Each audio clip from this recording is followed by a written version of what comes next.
Bienvenue sur le podcast Heroic People, je suis Marc Baillet. Dans chaque épisode, nous vous présentons une personne inspirante ou un message pour vous aider à découvrir les clés de la transformation, du développement du potentiel et de la force d'âme. Nous apprenons les uns des autres et trouvons en soi le héros de notre propre vie. Partager nos convictions, partager nos vulnérabilités, dépasser nos peurs, se transformer pour pouvoir transformer le monde, agir ensemble. Jusqu'où peut-on aller ? Merci de passer du temps avec nous aujourd'hui. Quand on se plonge dans l'eau froide ou glacée, on se sent bien. Quand on y nage régulièrement et qu'on en fait une habitude, on se sent bien durablement. Bien fait pour le système immunitaire, la qualité du sommeil, la récupération musculaire, le système cardiovasculaire ou encore pour la qualité de la peau, mais aussi meilleure maîtrise du souffle, développement de la concentration, apprentissage du lâcher-prise. L'eau froide est un anti-inflammatoire qui joue aussi contre la dépression, l'anxiété, voire la perte de poids. Il va de soi que pour celui qui la pratique, les bienfaits sont nombreux. Arthur Guérin-Boéry, bonjour. Bonjour. Tu es apnéiste professionnel, champion du monde en 2013, 2015, 2016. Depuis ta découverte de l'apnée en 2010, tu as décroché 8 records du monde et 5 titres mondiaux. Et tu es le Français le plus titré de l'histoire de ce sport. Tu es également l'auteur du livre « Le bien-être sous l'eau ». Arthur, tu viens nous parler du pouvoir de l'eau sur le corps et l'esprit. Tu viens aussi nous dire que tête sous l'eau et bien-être physique et mental peuvent se conjuguer harmonieusement, et tu nous parles aussi de ce qui t'anime dans la vie et de ce que cela signifie pour toi qu'être le héros de sa propre vie. Au préalable, j'ai une première question pour toi, Arthur. Comment occupes-tu ton temps sur notre planète Terre ? Dans le quotidien, j'occupe mon temps sur cette terre entre mes projets sportifs, mes projets d'aventure découverte et mes projets, on va dire, plus corporate, de conférencier ou d'intervention en entreprise. Et mes projets médiatiques même, je dirais, in fine aussi. Donc c'est un quotidien d'entrepreneur, un peu multicasquette, on va dire. J'occupe aussi mon temps sur cette planète à essayer d'atteindre une espèce d'état de plénitude et d'insouciance, et essayer de vivre cette vie de la meilleure manière qui soit, mais c'est pas une chose facile. C'est pas toujours facile en tout cas. Mais je fais toujours un peu tout, même si y a souvent un truc qui domine par rapport à l'autre. Je reviens tout juste d'une expédition au-delà du cercle polaire arctique, où j'ai été à la rencontre des orques en apnée, sur un road trip de presque 8000 km aller-retour, en voiture électrique. Voilà. Je suis sur ce genre de projet et mon quotidien, voilà. Mais je continue de m'entraîner, donc l'aspect sportif n'est jamais très loin. Parfois, il peut m'arriver d'avoir des projets sportifs où là, je suis à fond dans l'atteinte d'objectifs sportifs, du coup, qui nécessitent une préparation, un entraînement. En tout cas, ce qu'il faut essayer de faire, c'est d'être le plus polyvalent possible dans ces trucs-là et essayer de se reformater de la meilleure manière à chaque fois qu'on part dans tel ou tel projet pour essayer d'être le plus efficace possible. Tu es champion du monde d'apnée. Cela signifie que tu te distingues par, d'une part, ton esprit de compétition et, d'autre part, ta capacité à nager sur de longues distances sans reprendre ton souffle. En 2016, tu es le premier homme à atteindre la barre symbolique des 300 mètres en dynamique avec palme. En 2021, tu deviens recordman de nage en apnée sous la glace sur une distance, je crois, de 120 mètres. En 2022, tu nages à nouveau, et là, c'est 105 mètres sans palme et sans combinaison dans une eau à 1 degré Celsius, une eau très froide. L'esprit de compétition, souvent, ça renvoie à l'énergie du feu. Qu'est-ce qui se passe quand on allie l'énergie du feu avec celle de l'eau ? D'ailleurs, c'est quelque chose d'assez paradoxal, justement, tout ça, parce que c'est un truc, c'est marrant, auquel j'ai réfléchi récemment, donc c'est marrant que tu me poses la question. Je sais pas trop dans quel sens on va par rapport à notre sport actuellement, parce que, justement, on est dans un sport, en fait, qui prône le lâcher-prise, qui prône le bien-être, qui prône le dépassement de soi, et justement, non pas le dépassement de l'autre. Il y a beaucoup d'athlètes qui sont là justement dans un esprit très compétitif pour battre les autres.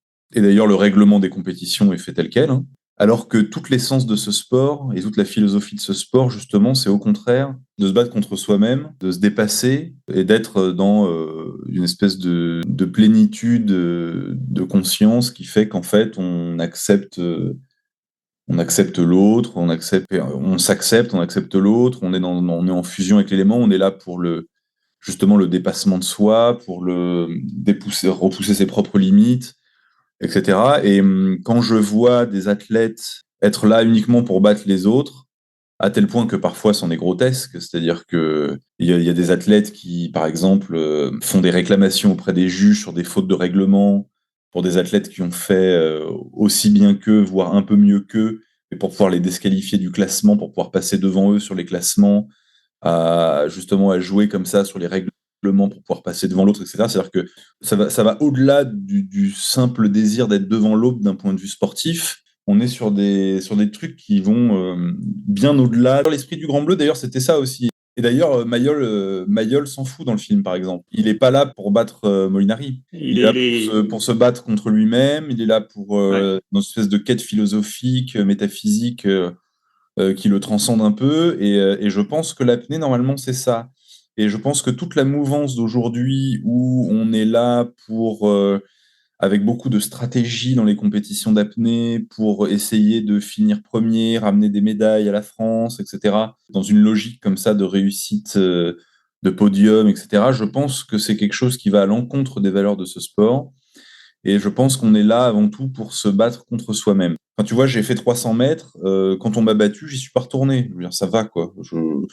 J'ai fait ce que j'avais à faire. Je suis pas là pour être le premier tout le temps. Je m'en fous.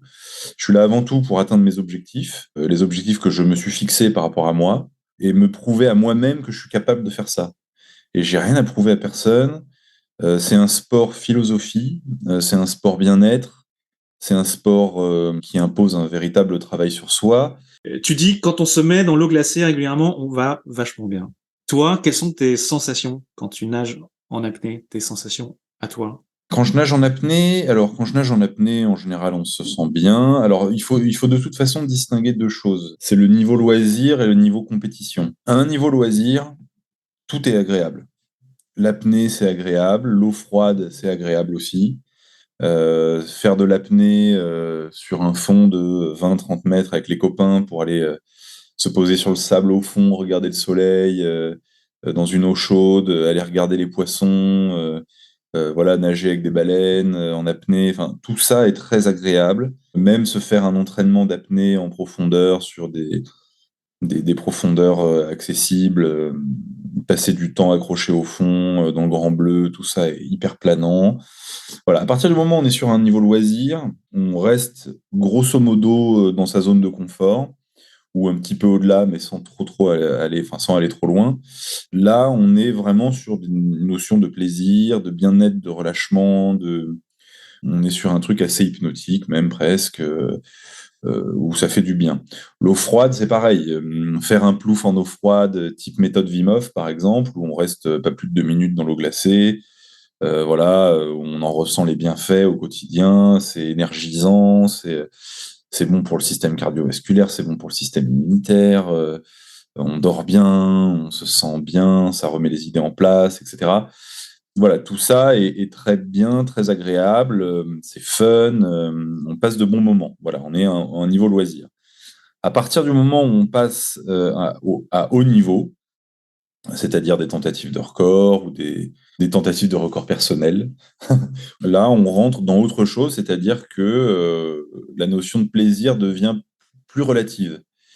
Alors déjà, il y a le stress de la performance, parce qu'on arrive sur des performances dans lesquelles on sait qu'il va falloir vraiment sortir de sa zone de confort, ça va être difficile. Donc déjà, il y a le stress. Et en plus du stress pré-compétition ou pré-performance, il y a aussi la performance en elle-même qui est souvent très dure. Et là, la notion de plaisir est moins là dans ce genre de moment.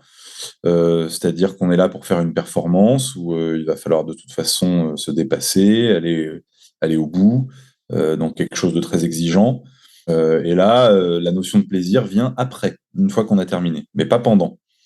C'est-à-dire quelqu'un qui va nager l'ice mile, par exemple, donc c'est en nage hivernal, hein, qui va nager un mile, donc 1 kilomètre 6 ou je sais plus combien, mais voilà, qui va nager le ice mile, donc dans une eau à moins de 5 degrés pendant je sais pas, entre 25 et 40 minutes, ça dépend de la vitesse à laquelle on nage.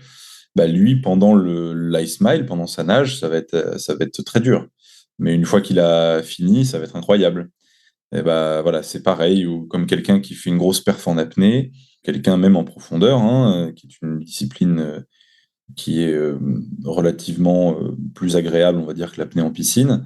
même sur les perfs en profondeur, avant une grosse perf, avant une tentative de record, par exemple, on n'est pas hyper serein. Il faut réussir à se calmer, à se concentrer, à se mettre dedans. Il y a un peu de stress souvent.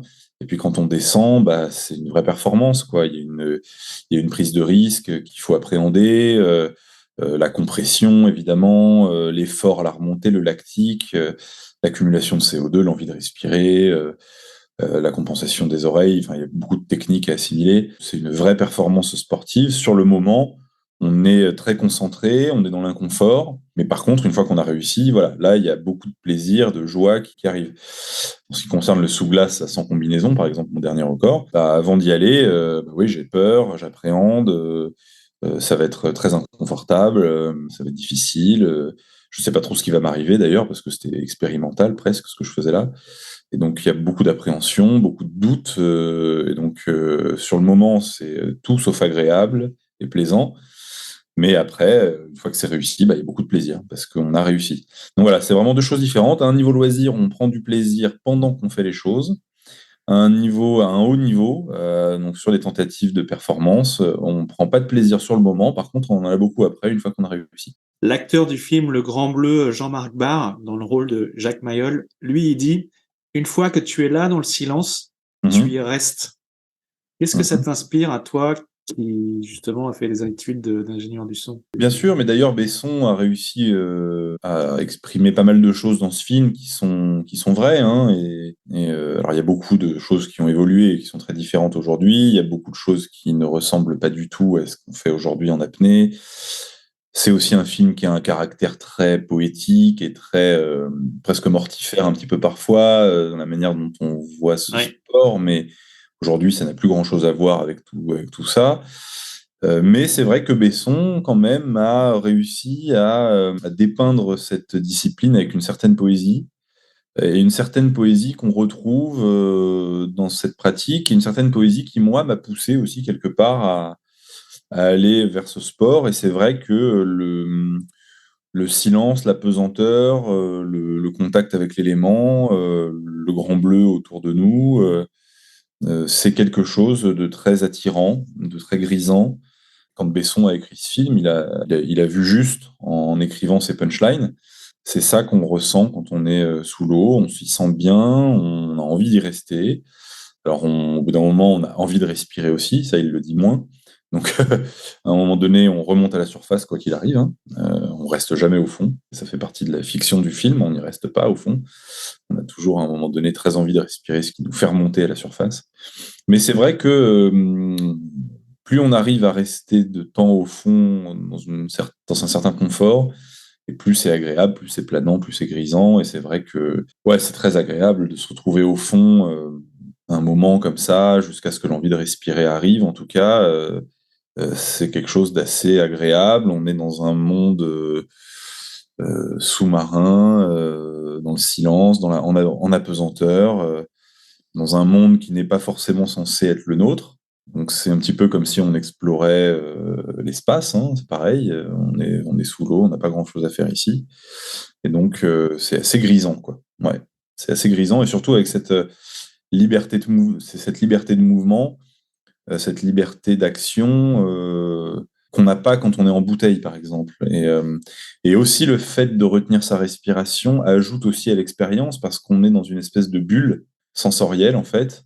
Si tu ajoutes la respiration à ça, c'est-à-dire si tu as un détendeur dans la bouche et que tu as de l'air qui arrive et que tu arrives à respirer, ça enlève un petit peu à la magie, en fait. Quand tu es dessous et que tu bloques ta ventilation, en plus de ça, si tu veux, tu sens vraiment que tu t'adaptes au milieu, que tu fais corps et que tu fusionnes avec ce milieu à tel point que, ouais, que tu t'adaptes totalement, en fait, au milieu, tu bloques ta ventilation. Il n'y a pas de triche, quoi, tu vois, il y a pas d'artifice. Tu te fonds dans l'élément au sens propre du terme, sans artifice. Tu t'adaptes, tu te soumets à cet élément avec humilité, en bloquant ta ventilation. Et donc, si tu veux, ça ajoute un petit peu, en tout cas, à la symbolique de l'expérience, quoi. Et donc, c'est ça qui est intéressant aussi en apnée, qu'il n'y a pas en plongée bouteille. Voilà. Sans parler, voilà, évidemment, de la liberté de mouvement aussi. Il y a des tas de personnes qui savent pas respirer, qui ont développé de mauvaises habitudes, de mauvaises manières de respirer. Elles retiennent leur respiration tout le temps. Et à un moment, elles doivent apprendre à respirer. Est-ce que c'est quelque chose qui est dans ton champ de conscience à toi qui sais respirer? Qu'est-ce que tu pourrais dire là-dessus et conseils à donner à toutes ces personnes qui ne savent pas encore comment respirer? Bah, déjà que la respiration, c'est quelque chose qu'il faut conscientiser. C'est-à-dire que on respire pas de la bonne manière inconsciemment toute la journée. Même moi. La journée, on est pris par son activité, on est pris par le stress, on est pris par ses émotions, on est pris par voilà le type d'activité qu'on est en train de faire, si on fait du sport ou si on fait d'autres choses. Donc c'est très difficile d'avoir une ventilation optimisée, on va dire, de manière inconsciente. Donc c'est vraiment quelque chose qu'il faut conscientiser. Après, prendre un moment dans la journée, prendre 5 minutes pour se poser, respirer un petit peu, ça par contre tout le monde peut le faire. Mais moi-même, je veux dire, au quotidien, je me rends compte parfois, je me dis, ok, donc là faut que je redescende, que je calme ma respiration, que je fasse un petit exercice, par exemple, voilà, de cohérence cardiaque ou de respiration au carré pour faire baisser le niveau de tension quand il y a des trucs qui me stressent, par exemple. Voilà, ça peut arriver, hein. Donc vraiment, il y a pas d'adaptation innée, on va dire, par rapport à ça. C'est quelque chose qu'il faut de toute façon tout le temps conscientiser, où il faut se poser, se concentrer sur sa ventilation. Voilà, une fois que c'est terminé, on passe à autre chose et on reprend le cours de sa journée, quoi. Mais par contre, oui, il y a des exercices à mettre en place, qui sont simples à mettre en place, et que tout le monde peut faire. Alors, c'est souvent des exercices que je donne justement, bah, souvent à des chefs d'entreprise, souvent à des cadres. Et là, je donne toujours aux participants quelques exercices à garder au quotidien, justement, issus de ce qu'on a fait, pour justement réussir à réguler, à gérer leur niveau de stress au quotidien. Après, n'importe qui peut aller sur Internet et regarder comment faire un peu de cohérence cardiaque, comment faire un peu de respiration en carré, voilà, comment respirer en mobilisant son diaphragme, comment calmer son système nerveux avec un peu de respiration. Tout ça est très accessible sur Internet. Je leur conseille d'aller jeter un œil. Il y a ton livre, Le bien-être sous l'eau. Ouais, voilà. Alors déjà, il y a le livre, et puis c'est surtout les interventions que je propose, voilà, en entreprise, les workshops. C'est relaxation par la respiration, avec des phases de rétention aussi, bien sûr, accessible à tous, à travers une série d'exercices de respiration et de relaxation. J'amène les gens à un état de relaxation avancé au bout de 1 heure et quart de séance à peu près. Ça marche assez bien. L'eau a des vertus thérapeutiques, c'est donc justement le propos de ton livre. En assez bref, quels sont les pouvoirs de l'eau sur le corps et l'esprit, s'il fallait l'expliquer à un enfant de 6 ans? Bah déjà, le contact avec l'élément, la pesanteur, la sensation de flottement, le silence quand on met la tête sous l'eau, le tout en bloquant sa ventilation quand on fait de l'apnée, ce qui est assez symbolique, hein, encore une fois. On s'adapte à l'élément complètement. On se retrouve dans cette espèce de bulle, comme ça, en bloquant sa ventilation. Donc il y a déjà, je dirais, des facteurs circonstanciels. C'est les circonstances de la pratique. Donc le contact avec l'élément, la pesanteur, la glisse, sensation de glisse, bien sûr, sensation de chute libre, hein, quand on est en apnée et qu'on est dans l'eau, comme ça. Enfin, voilà, il y a vraiment au niveau sensoriel déjà des choses qui impactent, je pense, au niveau psychique, ouais, parce qu'on se retrouve dans cet endroit-là. C'est une espèce de parenthèse sensorielle en dehors de la surface, dans un monde dans lequel, en fait, le cerveau passe dans un mode différent, presque, je dirais. C'est-à-dire, on switch en mode sous-marin. On est, par la force des choses, centré sur le moment. C'est quelque chose qui nous recentre vraiment sur le moment présent. Parce qu'on est dans un milieu qu'on ne maîtrise pas. Et donc, c'est un moment où, de toute façon, on doit être concentré sur ce qu'on fait. Il y a peu de place pour les tracas de la surface, en général. Donc ça, déjà, c'est intéressant. D'ailleurs, à tel point que, enfin, ce réflexe, je dirais presque cérébral, cognitif, en tout cas, qui survient quand on se met dans l'eau en apnée, il existe et il est démontré, par exemple, avec les bébés nageurs. C'est-à-dire, un bébé n'a pas le recul nécessaire pour comprendre qu'on lui met la tête sous l'eau et qu'il va falloir qu'il arrête de respirer. Or, il le fait. Ce qui veut dire qu'il y a un réflexe apnéique où quand on se met la tête sous l'eau, en fait, il se passe quelque chose de très archaïque, de très reptilien, où à un moment donné, ces réflexes, on passe en mode apnée, quoi. On passe en mode sous-marin. Et donc, je pense que voilà, il y a ce truc persiste, hein, donc, chez nous, on a un mode, le cerveau se met dans un mode différent quand on est sous l'eau. Et d'ailleurs, ça se voit, hein, quand on est sous l'eau, on est sur le moment présent. On est plus moins, en tout cas beaucoup moins tracassé par ce qui nous préoccupe dans notre vie de tous les jours à la surface. Donc ça, déjà, c'est intéressant. Après, en plus de ça, des vertus. Alors bon, je vais pas parler ici des cures thermales, etc., parce que c'est moins mon domaine. Donc il peut y avoir des vraies vertus thérapeutiques par rapport à certaines pathologies et la composition, notamment minérale de l'eau, où là on va avoir des vertus. Voilà, on retrouve ça dans les cures thermales.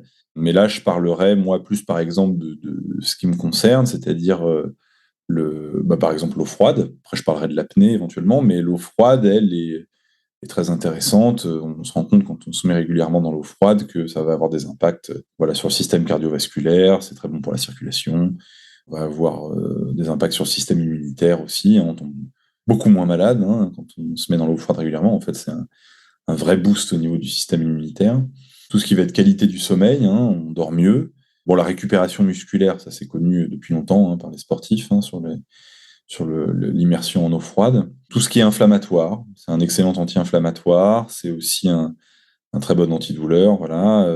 Et puis, ouais, au niveau hormonal, l'eau glacée, c'est intéressant. On voit qu'il y a une grosse décharge d'endorphine hein, quand on se trempe comme ça dans de l'eau glacée, avec aussi de l'adrénaline, bien sûr, et que c'est un cocktail plutôt intéressant, notamment pour certaines personnes qui peuvent souffrir, par exemple, d'anxiété ou de dépression. C'est un cocktail qui peut être voilà, intéressant. Et oui, c'est vrai, in fine aussi sur la perte de poids. Ça peut jouer sur la perte de poids parce qu'on brûle énormément de calories quand on se met dans l'eau. Alors, il faut faire attention à la diète qu'on a derrière. Hein.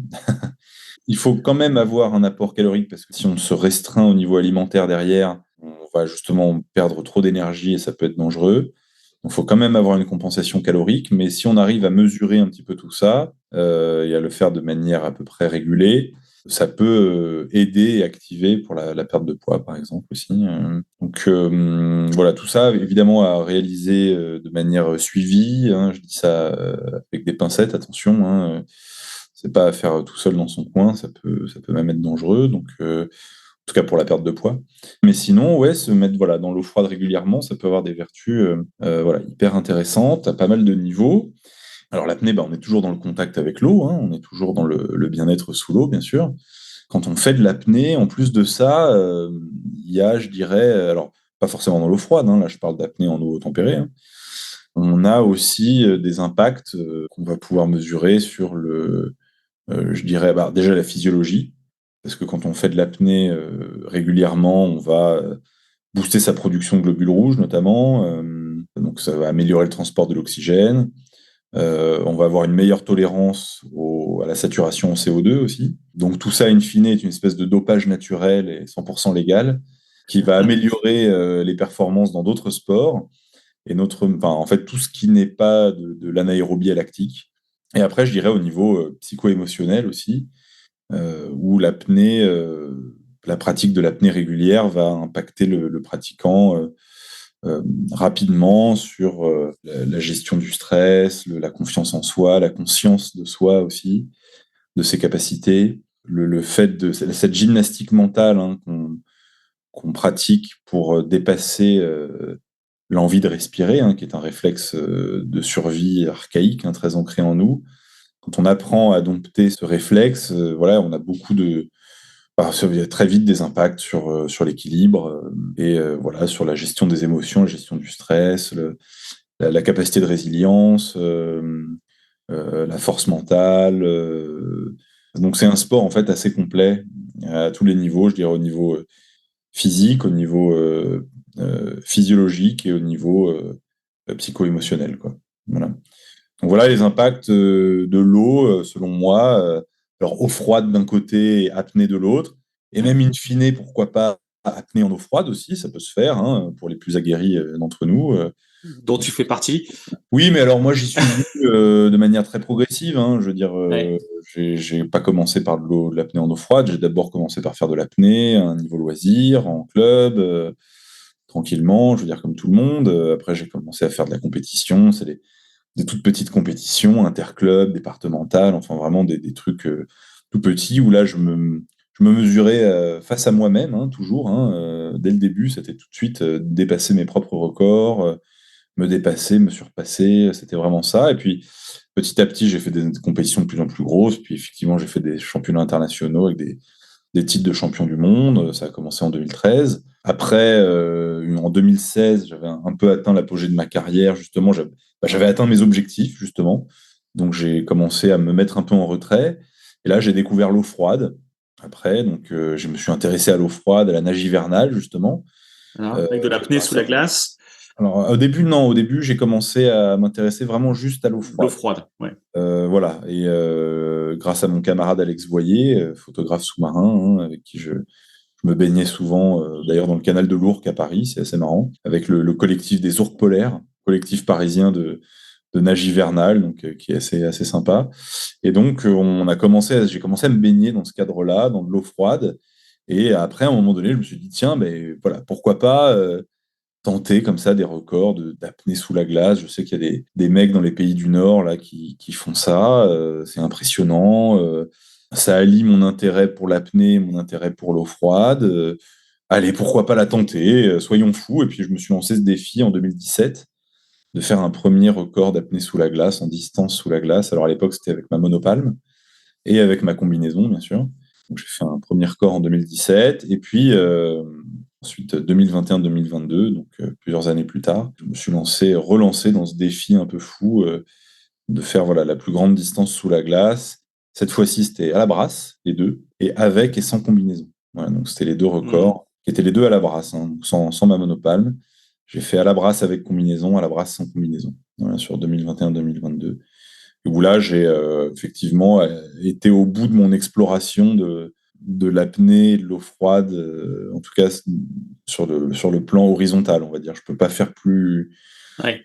je peux pas faire plus extrême dans la vision que j'avais de la performance apnéique sur de la distance, en tout cas. C'est-à-dire aller sous de la glace dans une eau à 0,7 degrés en slip de main pour faire la plus longue distance possible pour moi, bah c'était, je vois pas comment je peux faire plus. Donc là, je l'ai fait, ça y est. T'es passé à autre chose. Plus récemment, tu as nagé avec des orques, si je me... Ouais, en Norvège, ouais, ouais. Aujourd'hui, j'ai envie de faire profiter aux gens aussi de ce que je peux découvrir et de sensibiliser le public, voilà, à ce que je vais découvrir, c'est-à-dire la faune, la flore, les enjeux écologiques, évidemment, les hommes et les femmes qui vivent avec l'océan, grâce à l'océan, qui, eux, sont pas du tout dans une logique de compétition. Tu dis, l'apnée dynamique, ce format philosophie est 80% mental, révèle aussi nos étonnantes facultés d'adaptation en milieu aquatique, héritées de nos lointains ancêtres marins. Ça me semble illustrer, en fait, ton propos. En quoi est-ce qu'il est important de savoir s'adapter au quotidien de nos vies d'êtres humains? On doit s'adapter, il faut savoir s'adapter. L'être humain n'est que adaptation. Hein. Je veux dire, à partir du moment où on sort du ventre de notre mère, ce n'est que de l'adaptation tous les jours, quoi. Le corps et le cerveau s'adaptent à l'environnement, à ce qui l'entoure. Donc, on adapte, on s'adapte, on apprend, on fait des erreurs, et on a aussi des réussites, et puis voilà, et là, on apprend et on s'adapte. En fait, l'être humain n'est qu'adaptation, transformation. Hein. Donc, on s'adapte tous les jours. Tous les jours, on s'adapte à de nouvelles choses, de nouveaux challenges, de nouveaux défis, même à petite échelle. Hein. Et je pense que l'adaptation est quelque chose d'inné en fait en nous. Hein. C'est comme une intelligence artificielle, tu sais, un algorithme qui apprend de plus en plus et qui s'adapte. Ben, nous, c'est exactement pareil en fait. On s'adapte en permanence.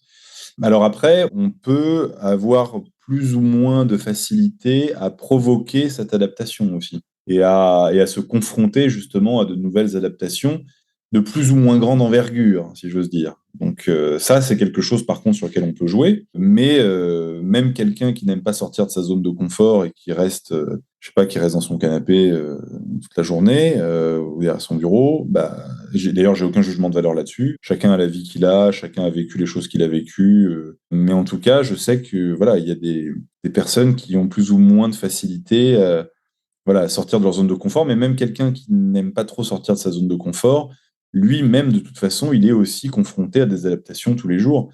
même si elles sont minimes, en fait. Après, il y a des personnes qui aiment pousser ça un petit peu plus loin, voire beaucoup plus loin. Et ça fait pas d'eux des êtres meilleurs, hein. Ça n'a rien à voir, hein. C'est juste Ouais. un choix de vie, quoi. C'est vrai qu'on gère pas tous le changement de la même manière. Il y a un livre que peut-être tu connais qui s'appelle Who Moved My Cheese, un livre américain de management. C'est un tout petit livre, c'est une espèce de conte philosophique, mais sur le changement et qui met en scène 4 caractères, 4 personnalités différentes, 4 petites souris qui sont dans un univers un grand fromage géant en fait et une ressource illimitée en fait, et donc ils sont c'est génial parce que ils ont rien à faire, hein. Ils sont assis sur un canapé et puis ils mangent du fromage toute la journée, mais un jour ils se rendent compte que le fromage la ressource commence à se tarir, et il y en a un qui a anticipé et qui rapidement comprend que la ressource va s'épuiser, qu'il va falloir chercher des ressources ailleurs, et donc il part. Puis il y en a un autre qui agit un peu comme lui, et puis les deux autres, c'est complètement différent. Au début, c'est le déni. Ils n'y croient pas. Et donc ils ont besoin, en fait, de se retrouver acculés au pied du mur pour commencer à réagir. C'est très bien raconté, mais c'est une histoire sur nos différentes manières de gérer le changement, et il y en a 4. Who moved my cheese? On ne change pas quelqu'un. On évolue. On reste la même personne. On est toujours dans notre réalité. Par contre, elle se transforme, elle évolue. Et nous, on s'adapte, on se transforme, on évolue, pareil. Donc, je préfère parler d'évolution, d'adaptation, de transformation plutôt que de changement. C'est dans nos manières de répondre au changement qu'on évolue, qu'on s'améliore, qu'on est... Ouais, mais oui, au changement ou aux évolutions en tout cas. Pour revenir aux orques avec qui tu es allé nager dans les eaux glacées dans un fjord norvégien, ce sont, je crois, des prédateurs de plusieurs tonnes, à peu près 10 tonnes, qui peuvent nager jusqu'à 50 km/h. Est-ce que tu as envie d'y retourner? Oui, alors les plus gros mâles là, qu'on avait faisaient dans les 7-8 tonnes, c'est ça. Effectivement, ils peuvent faire des pointes à 50 km/h, mais la plupart du temps, quand ils nagent moins vite que ça, hein. Ils nagent à 7-8 nœuds. C'est des animaux très impressionnants Ils sont tout en haut de la chaîne alimentaire, quand même, comme prédateurs. Tout en haut, oui, de la chaîne alimentaire. Ils sont au-delà des plus gros prédateurs, type requin. Donc, quand ils ont un petit Arthur Guérin-Boéry à côté d'eux avec des palmes, qu'est-ce qui se passe? Ça se passe très bien, en fait, Ok. étonnamment, hein. C'est d'ailleurs ce qui m'a impressionné, moi, quand j'étais là-haut, c'est justement la manière avec laquelle ils nous accueillent dans leur sanctuaire, hein, dans leur environnement. Je veux dire, c'est des prédateurs qui sont tout en haut de la chaîne alimentaire, qui sont d'une puissance incroyable. Et en fait, ils m'accueillent dans cet endroit qui est très hostile pour moi, mieux que mon voisin de palier, quoi. Il y a une relation qui se crée, une interaction, Ouais. ou est-ce que c'est plutôt une indifférence? Moi, je regardais ces animaux pleins d'humilité, pleins de respect et plein d'admiration, vraiment. Et de l'autre côté, c'est difficile de dire ce qui se passe dans la tête de ces animaux. Alors déjà, c'est des animaux qui sont qui sont très intelligents. Il peut y avoir de l'interaction type curiosité, où ils viennent nous observer. Il peut y avoir ce type d'interaction. On a vu là des orques, hein, qui étaient passés tout près du bateau, qui faisaient demi-tour pour venir nous voir, etc. Donc il y a quand même de la curiosité. Après, ça reste des animaux sauvages. C'est pas des chiens, quoi. C'est difficile d'avoir de l'interaction. Ils viennent pas nous manger dans la main, quoi. Mais tu n'es pas perçu comme une menace. Ah non, pas du tout. Alors là, on n'est pas du tout perçu comme une menace. Ils sont la plupart du temps indifférents à nous. Et quand il y a de la curiosité, ça va être un individu qui va venir, qui va tourner un peu autour. Ils peuvent même presque venir au contact, et puis ensuite qui va se détourner et reprendre sa route ou retourner se nourrir. J'ai eu plus d'interactions, par exemple, avec des dauphins, où là, il y avait vraiment du jeu, où ils nous tombaient dans les bras, enfin, ils venaient au contact pour se faire caresser, enfin, des trucs assez incroyables. Là, non, on est quand même sur des animaux un petit peu plus farouches, mais où il peut quand même y avoir de l'interaction. Donc l'idée, là, c'est d'y retourner et d'y rester un petit peu plus. Ouais, l'idée, c'est de produire une série. C'est de produire une série comme une espèce de tour du monde des océans en apnée, dans lequel j'irai à la rencontre de la faune et de la flore, mais aussi à la rencontre des hommes et des femmes qui vivent avec l'océan, comprendre leurs problématiques écologiques, bien sûr, la manière qu'ils ont de gérer ces problématiques, de gérer leurs ressources, etc. Alors, faune et flore, cette fameuse faune et flore marine, tu es à son contact depuis des années, puisque tu commences à cumuler les heures passées sous et dans l'eau. Et donc, on peut certainement dire que tu as été le témoin un peu privilégié des bouleversements de nos océans. Je sais que tu es engagé dans une association qui, je crois, s'appelle Longitude 180. Pour toi, être éco-responsable, qu'est-ce que cela signifie? Et en 2023, aujourd'hui, quand on habite en ville, est-ce qu'il y a des gestes simples qu'on peut faire pour la planète? Quand j'aurai fait ce tour du monde des océans en apnée, je pourrai revenir et justement témoigner de ce que j'ai vu et en parler beaucoup plus précisément et avoir avec légitimité. Aujourd'hui, le seul truc que je peux dire, c'est que effectivement, là où je vis à Nice, la Méditerranée est vide, et c'est un constat que je fais avec tristesse d'ailleurs, hein. Je vois que les comportements des gens sont pas du tout adaptés. Il y a un gros manque d'éducation par rapport à tout ça, un gros manque de respect. Plusieurs fois, j'ai botté le cul de touristes qui laissent leur mégot sur la plage ou sur le bord de mer, ou même des bouteilles en plastique. Enfin, je veux dire, des trucs assez scandaleux. Bon, après, ça, c'est de l'activisme de surface, hein, mais qui est quand même assez important, je pense.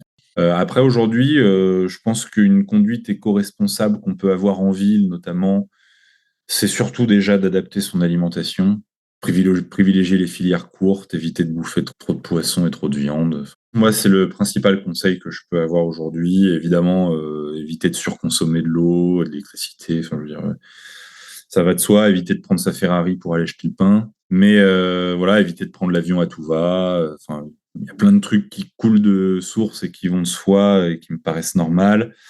Et qu'on peut rappeler. Et qu'on peut rappeler. Si on revient à l'esprit de compétition, il n'y a aucun champion qui ne se fait tout seul, ou en tout cas, on ne réussit rien, quelle que soit notre discipline, hein, il me semble, on ne réussit rien tout seul. Pour toi, quelle est la différence entre un concurrent et un rival? Et en quoi la réussite, en tout cas dans ta discipline, mais dans toute discipline, est-elle liée à la relation aux autres, notamment aux rivaux? Dit autrement, est-ce que nos rivaux ne peuvent pas être là pour nous inspirer aussi? Ils sont utiles. Ouais, ça peut motiver, mais encore une fois, je pense que vraiment l'essence de ce sport, c'est le combat contre soi-même. C'est pas forcément battre son voisin. Ceux qui sont dans cette logique-là, je pense, se trompent de combat s'ils sont dans l'apnée. Je pense qu'il n'y a pas vraiment de rival. Effectivement, il peut y avoir des collègues d'entraînement et effectivement des concurrents, comme on les appelle. Mais j'espère qu'ils se battent contre eux avant tout et non pas contre moi. Et c'est déjà bien assez dans un sport difficile comme l'apnée et exigeant comme l'apnée. Et je pense que de toute façon, quoi qu'il arrive, même si effectivement il y a du concurrent ou du rival, parce que de toute façon c'est obligatoire, certains athlètes sont dans cette logique-là, je pense que dans tous les cas, ça doit se faire dans le respect, dans le fair play, dans l'esprit sportif, dans l'esprit presque olympique, je dirais, au sens athénien du terme, hein. C'est-à-dire d'être dans cette logique de respect, d'honneur. Émulation positive. Voilà, des athlètes qui réclament suite à des fautes de règlement pour pouvoir faire tomber le mec qui est devant et lui prendre sa place, par exemple, ça, c'est quelque chose que je ferais jamais, quoi. Gagner en Je rabaissant refuse. l'autre. Ils sont les concurrents, rivaux ou collègues qui t'inspirent le plus? Guillaume Néry m'inspire pas mal, c'est un copain. On échange beaucoup sur pas mal de sujets apnéiques ensemble, on parle souvent, on s'entraîne ensemble. C'est quelqu'un qui a une véritable vision artistique, qui a une vraie sensibilité. Voilà, c'est quelqu'un qui a une vision philosophique aussi, qui m'intéresse. Donc ouais, Guillaume est un mec qui est assez, que j'admire assez dans notre milieu. Un mec comme Morgan Bourkis, par exemple, qui est aussi un apnéiste français, voilà, et un mec aussi pour qui j'ai pas mal d'admiration et de respect. Des personnes, sinon, qui m'inspirent, alors pas forcément dans l'apnée, sinon, ouais. Il y en a d'autres, des athlètes, ouais, des athlètes ou des aventuriers, des explorateurs qui m'inspirent, ouais, il y en a, ou d'autres sportifs dans d'autres sports. Je sais pas, j'ai pas mal échangé avec mon camarade Yves Leblévec récemment, qui est skipper pour le groupe actuel. Voilà, qui est un mec pour qui j'ai beaucoup de respect, qui m'a appris à aimer un petit peu la course au large et à me rendre compte de ce que vivaient les skippers comme ça sur ce genre de challenge. Je suis de près un petit peu la nouvelle aventure de Louri, en ce moment, qui est un mec qui se lance là dans une grosse expédition à pied là au-delà du cercle polaire dans le nord du continent américain. Là, il va longer toute la côte nord-canadienne. Voilà, ça c'est ce genre de défi qui impose quand même le respect, je dois avouer. J'ai du respect pour, je sais pas, un mec comme Baumgartner par exemple, qui saute de sa plateforme dans le vide là. Ouais, c'est impressionnant. Hein.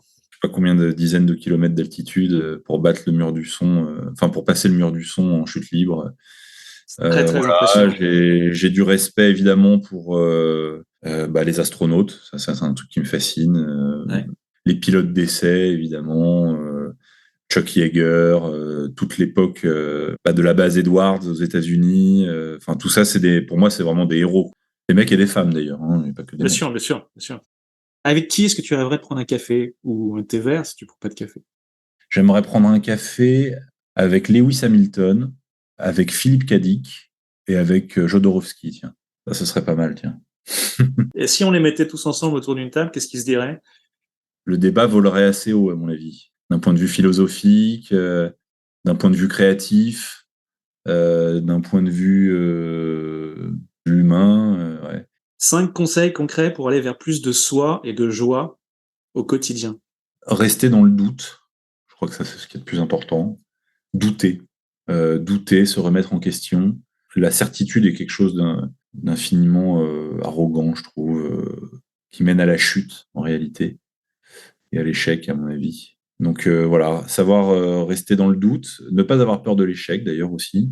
Savoir rester humble, accepter de vivre justement avec ses démons, accepter sa part d'ombre, ne pas forcément lutter contre et vouloir domestiquer, la faire disparaître à tout prix. C'est plutôt essayer de vivre avec et de faire en sorte qu'elle fasse partie du quotidien et s'en accommoder, on va dire. Et dernier conseil, rester attentif à la beauté des choses.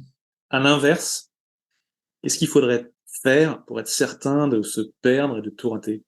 Déjà, tout rater, c'est pas très grave. Ça fait partie, je dirais, des expériences qu'il faut vivre au moins une fois, quoi. Le conseil que je pourrais donner pour tout rater, c'est déjà de ne rien rater, du coup. Ça, c'est le meilleur. Quand on rate rien, finalement. Donc de rester en zone de confort. Quand on essaye de ne rien rater, on va finir par rater. Céder à l'arrogance, céder à la suffisance, ouais, et puis essayer de ne pas être justement dans cette humilité qui doit nous caractériser, notamment quand on est sportif de haut niveau. Perdez espoir si vous voulez tout rater, par exemple. Ouais. Ça, c'est un bon conseil. Perdez l'espoir. Ouais. Tant qu'il y a de la vie, il y a de l'espoir. Donc, perdez espoir. Puis là, je pense que vous pouvez tout rater, derrière. Ouais. L'espoir fait vivre. Ouais. Pour quelle chose est-ce que tu ressens le plus de gratitude dans ta vie? À qui as-tu envie de dire merci?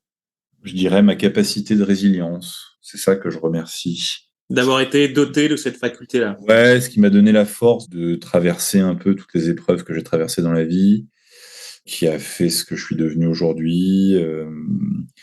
Voilà, même si elle est encore mise à l'épreuve rudement sur pas mal de choses au quotidien, c'est un truc qui me caractérise et qui m'aide beaucoup aujourd'hui. Évidemment, ma famille, mon père, mes proches, ma conjointe, mes amis, évidemment, qui y croient et qui me supportent, ma manager qui m'aide énormément. Ça, c'est des gens à qui j'ai envie de dire merci. Le merci universel, biblique. Le grand merci. Le grand merci généralisé, lui, je sais pas vraiment à qui le donner, à part à moi-même, quoi, d'avoir traversé tout ça, quoi. Ouais. À ton propre souffle de vie, quoi. Exactement. Quel conseil ou petit exercice simple et concret est-ce que tu peux proposer à ceux qui nous écoutent pour commencer à introduire le changement et améliorer tout de suite leur vie et leur quotidien? Je dirais de commencer à sortir de leur zone de confort avec quelque chose de très accessible, mais qu'ils ont un peu dans la tête quelque part, type un peu, tiens, il faudrait que j'aille faire un premier footing pour essayer, ou tiens, il faudrait que j'aille parler à cette personne parce que j'ose pas, mais j'ai quand même des trucs à lui dire, ou tiens, je sais pas, j'ai envie de me lancer dans j'ai absolument envie d'aller voir ce qu'il y a en haut de cette montagne. Je suis pas sûr d'y arriver, mais quand même un jour j'aimerais bien essayer. Enfin, voilà, de commencer, voilà, de vraiment essayer de se donner les moyens de se lancer dans ce premier truc qui est toujours le plus difficile. Faire un premier pas vers la nouveauté, quoi. C'est toujours le premier, voilà, c'est toujours ce premier exercice qui est le plus difficile. Après, une fois qu'on se rend compte des impacts bénéfiques que ça a sur soi, ça devient beaucoup moins dur après. Mais il faut s'abandonner un petit peu au risque et accepter la peur qui va avec cette prise de risque. Et au début, c'est pas facile. Mais une fois qu'on a osé une première fois, après, c'est beaucoup moins dur. Et puis surtout, on se rend compte des bénéfices que ça a et des impacts que ça a. Donc, très vite, on voit que c'est hyper positif et donc on y revient, en fait. Mais c'est vrai qu'au début, c'est très, très dur. Hein. C'est très, très dur. Mais voilà, le conseil que je peux donner, c'est franchement, voilà, sortez-vous les doigts et faites ce premier pas. Il est très difficile, mais il est décisif. Voilà. Ça peut être vraiment n'importe quoi. Hein. Parler à un proche, mettre ses chaussures pour un premier footing, parler à son directeur, son plus un d'un projet qui me tient à cœur, ou aborder quelqu'un, aller draguer la jolie blonde du bureau d'en face, peu importe. Hein. C'est abominablement difficile au début, mais une fois qu'on l'a fait une fois, peu importe d'ailleurs ce qui se passe derrière, hein. Peu importe si c'est un échec ou une réussite, hein. D'ailleurs, à la rigueur, tant pis pour elle, hein, qu'elle dise oui ou non, à la rigueur, on s'en fout. C'est évidemment le chemin parcouru qui va vous enrichir et qui va vous donner plus de facilité à réitérer l'exercice derrière et qui fera in fine que ce truc-là devient une routine et que ça devient nécessaire et que ça devient même vital pour vous et que vous deveniez enfin une espèce d'entrepreneur passionné, quoi, un peu acteur de votre propre existence. Il y a une expression qui dit pour faire un voyage de 1000 lieues, commence toujours par un premier pas. Il est périlleux, mais il est décisif. Voilà. Avant-dernière question, pour toi, qu'est-ce que cela signifie être le héros de sa propre vie? Moi, j'appelle ça être acteur de sa propre existence, plutôt. Ouais. C'est la même chose, mais dit autrement. C'est-à-dire être en fait un entrepreneur passionné au sens large. C'est-à-dire, ça peut vouloir dire monter une start-up, mais ça veut dire surtout être entrepreneur de sa vie. Voilà, se mettre en mouvement en acceptant la prise de risque inhérente à toute entreprise passionnée. Et cette entreprise passionnée, ça peut être justement aller aborder la jolie blonde, ça peut être aller faire un premier footing, ça peut être monter en haut de la montagne, ça peut être monter une start-up, ça peut être débloquer un budget, ça peut être nager 105 mètres sous la glace sans slip de bain. Ça peut être plein de choses, en fait. Mais devenir acteur de sa propre existence, ça veut dire accepter de lâcher prise face à cette peur, de s'abandonner à quelque chose parfois qui nous transcende un peu et qui nous dépasse même, s'en remettre un peu à sa bonne étoile quelque part et croire en soi, quoi. Ouais, voilà. Ça commence comme ça, en tout cas. Merci Arthur. Pour toi, qu'est-ce que la force d'âme? La force d'âme, je pense qu'elle vient une fois qu'on a mis ça en mouvement, justement.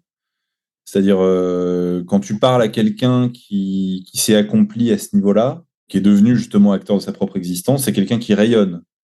C'est quelqu'un qui a une aura. Tu vois, ça se voit tout de suite. Moi, je le vois, hein, quand je parle à certaines personnes comme ça, je vois tout de suite, ok, il ou elle a une aura. Voilà, ça se voit.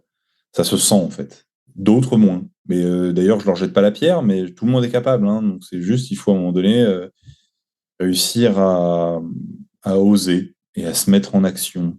Voilà. Et c'est pas facile, hein, et vraiment, encore une fois, les personnes qui ont peur ou qui n'y arrivent pas ou qui ne le font pas pour diverses raisons, qui peuvent être d'ailleurs des raisons d'éducation, des raisons de milieu, des raisons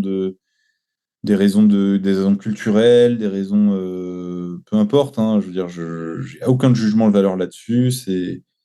Chacun mène sa vie et mène sa barque comme il l'entend. Hein, mais en tout cas, parfois, je rencontre des gens où je me dis, ok, lui, il rayonne quand même pas mal. Voilà, quoi. C'est intéressant. Qu'est-ce qu'il a bien pu faire? Et puis, on se rend compte en général qu'effectivement, c'est des gens qui sont justement acteurs de leur propre existence. C'est la fin de votre épisode du podcast Heroic People. Merci de nous avoir écoutés. J'espère que cet épisode vous a inspiré et vous a été utile. Si c'est le cas, partagez-le à un ou deux amis par SMS ou sur vos réseaux sociaux. Vous avez le pouvoir de changer la vie de quelqu'un, et c'est maintenant. Vous pouvez retrouver cet épisode et son résumé écrit, mais aussi tous les autres épisodes sur le site du podcast heroicpeople.fr. Pour nous contacter, nous faire des suggestions, proposer des invités, c'est toujours sur le site du podcast que ça se passe, heroicpeople.fr, ou encore les réseaux sociaux LinkedIn, Facebook ou Medium. Enfin, sans vous, nous ne sommes rien, avec vous, nous sommes tout. Si vous avez été inspiré par cet épisode, alors laissez-nous un commentaire et quelques étoiles sur Apple Podcasts ou votre plateforme d'écoute préférée. Dites-nous comment le podcast vous a inspiré et contribue à améliorer votre vie. C'est grâce à cela que nous pouvons faire connaître le podcast Heroic People. Merci d'avoir écouté. Il est temps maintenant d'agir et de révéler sa grandeur et sa force d'âme. À bientôt sur le podcast Heroic People.